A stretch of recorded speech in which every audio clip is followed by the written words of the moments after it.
Hi everyone, and welcome back to the fourth video for the New Testament survey course. We're still exploring the background that influenced the history and ideas of the New Testament. And in this section, we'll explore the time between the Old Testament and the New Testament. This approximately 400-year time frame is appropriately called the Intertestamental period, the time between the Testaments. Now in this section, we'll concentrate on the history, and in another section, we'll talk about the social dynamics and philosophical ideas from this time period leading up to the New Testament. Now, the large outline of the history of this time period was actually predicted in the Old Testament with tremendous accuracy. The book of Daniel narrates 3 different visions, which all have the same referent. In chapter 2, there's a vision of a statue. The statue has a head of gold, and its chest and arms were made of silver. Its belly and thigh were made of bronze, and its legs and feet are made of iron. Each successive metal is less precious, but stronger. And the last item, the statue's feet are iron mixed with clay, because the people were a divided people. And in that time, a kingdom is set up that does not end. That's the content of the vision. Then in chapter 7, there's a vision of a succession of beasts that come out from the sea. The first beast is like a lion, and the second is like a bear. The third beast is like a leopard. And the fourth beast is a terrifying beast with iron teeth. And that's the rough content of that vision. And then in chapter 8, there's a vision that highlights 2 beasts. The first is a ram with 2 horns, but the horns are uneven, they're unequal. And the second beast is like a goat with 1 prominent horn. The goat comes and wipes out the ram, and the goat's 1 prominent horn is broken off and then replaced by 4 horns. And that's the content of the vision in chapter 8. Now, all of these visions have basically the same interpretation. They are all telling the future history from Daniel's perspective, which is the history of what we call the intertestamental period. These visions all describe 4 world empires that controlled the promised land and God's people between the testaments. The first empire is Babylon. Now, the Babylonian Empire was described in the Old Testament as part of the Old Testament history. They conquered Judah and took them into exile. Babylon was then conquered by an alliance of the Medes and the Persians. That's why the symbol for this in the visions were uneven, like the ram with 2 uneven horns, because the Persians were much more dominant than the Medes were for most of the history. Cyrus, king of Persia, allowed the Jewish exiles to return to Jerusalem, and he developed actually a great Persian empire that expanded east, north, and west. And he even invaded Europe until he was turned back by the Greeks. And the third empire is the Greeks. They stopped the advance of the Persians, and the Greeks eventually grew stronger and stronger, and they invaded back into Persian territory under Alexander the Great. Alexander and his army crushed the Persians and conquered all of their territory, including the Promised Land and much more. Alexander's empire included Egypt and all the way to modern-day India. Now, Alexander, who was represented by the 1 prominent horn on the goat that was broken off, he died at a young age. Then his empire was divided among his 4 generals, who were represented by the 4 horns. Now, only 2 of these generals concern us. That is, Ptolemy and Seleucid, who were given rule over Egypt and over Syria and Babylon, respectively. Now, these 2 generals, and then the rulers that followed them, They continually warred with one another over the border territory between their two kingdoms. And guess what territory that is? Yes, the Promised Land. So the Promised Land was kind of the battleground warfare between two major empires during this time period. Now, skipping some of the stuff that we'll come back to, the Fourth Empire is the Romans. Eventually, the Greeks were conquered by the Romans, and the Romans took control of most of the land that they had conquered, including the Promised Land. Now, in Daniel's vision, during this last kingdom, it was prophesied that an unending kingdom would start, which would crush the Roman Empire and would last forever. And this was actually fulfilled by a kingdom that started during the reign of Caesar Augustus. And that kingdom is the subject of the New Testament, but we're getting ahead of ourselves. Now let's go back to the history of God's people during the intertestamental period. They continued living as a conquered and oppressed people, even when they were back in their own land. Persian rule continued beyond the end of the Old Testament, and Alexander conquered the Promised Land, and his heirs continued to rule over God's people. So all of the large empire was under Greek rule, and Greek rule was characterized by their promoting the spread of Greek culture, which included the Greek language. So most of the Mediterranean and the East spoke Greek by the time of the New Testament. And the Old Testament scriptures were actually translated into Greek. The Old Testament Greek translation is called the Septuagint, and it's abbreviated LXX. And this was the Bible of the New Testament church, especially as it expanded through all the Mediterranean. And as I mentioned, the Promised Land was the battleground back and forth between two different Greek overlords, the Ptolemies and the Seleucids, with God's people stuck in the middle. Now, during this time, God's people kind of changed somewhat from the way they were in the Old Testament. This is the emergence of what is technically called Second Temple Judaism, or just Judaism. And Judaism during this period became characterized by a few things. The first is an emphasis on the law of Moses. Now, follow along their thinking. They thought unfaithfulness to God, characterized by idolatry and disobedience to the law, was the cause of the Babylonian exile. And this is true. The Old Testament clearly says as much.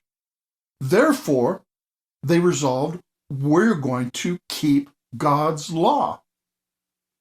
And this is good. That's a great idea as far as it went. But keeping God's law became their all-consuming passion, and it became the basis of their identity and their relationship with God. We are going to keep God's law. And so they forgot some other very important things. And in order to protect and to promote keeping the law, they added to the law human traditions, making it more strict.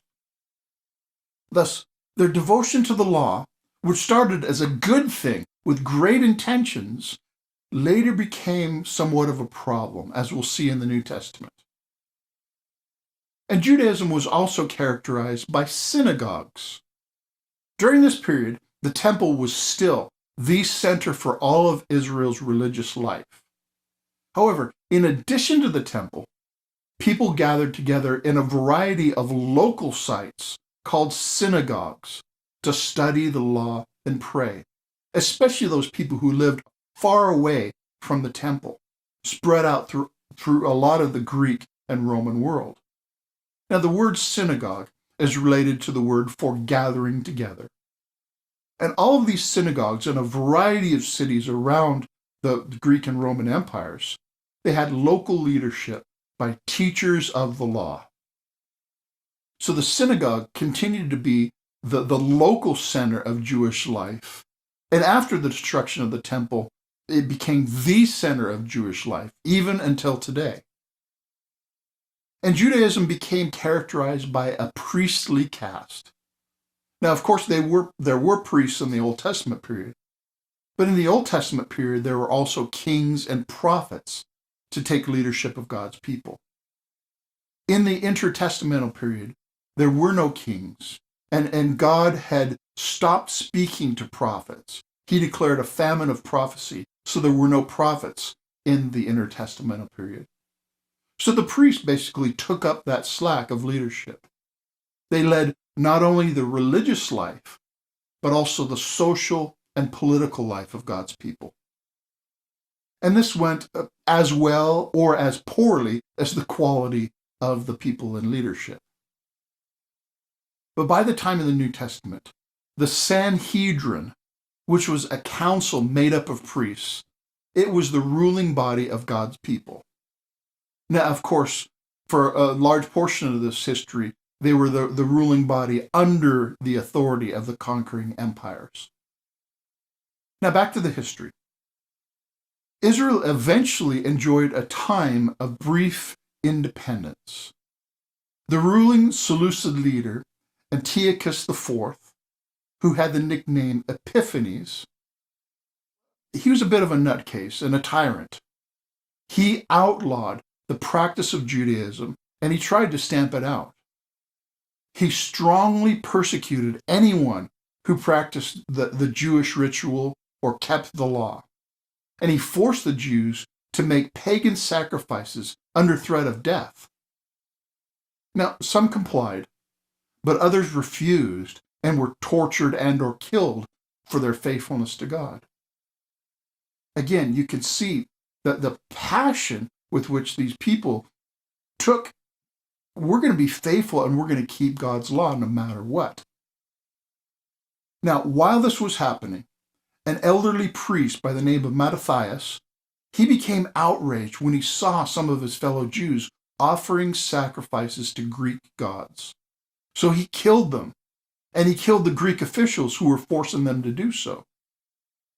And his sons took up the rebellion that he started, led by the oldest son, Judas. And Judas gained the nickname Maccabeus, which means the hammer. Cool nickname. And he successfully, even miraculously, led a guerrilla war for independence from the Greeks, from the Seleucids. And he won. And so the Jews gained independence for the first time since the Babylonian exile. And they cleansed the temple in December of 165 BC, which Jews still celebrate that event at Hanukkah.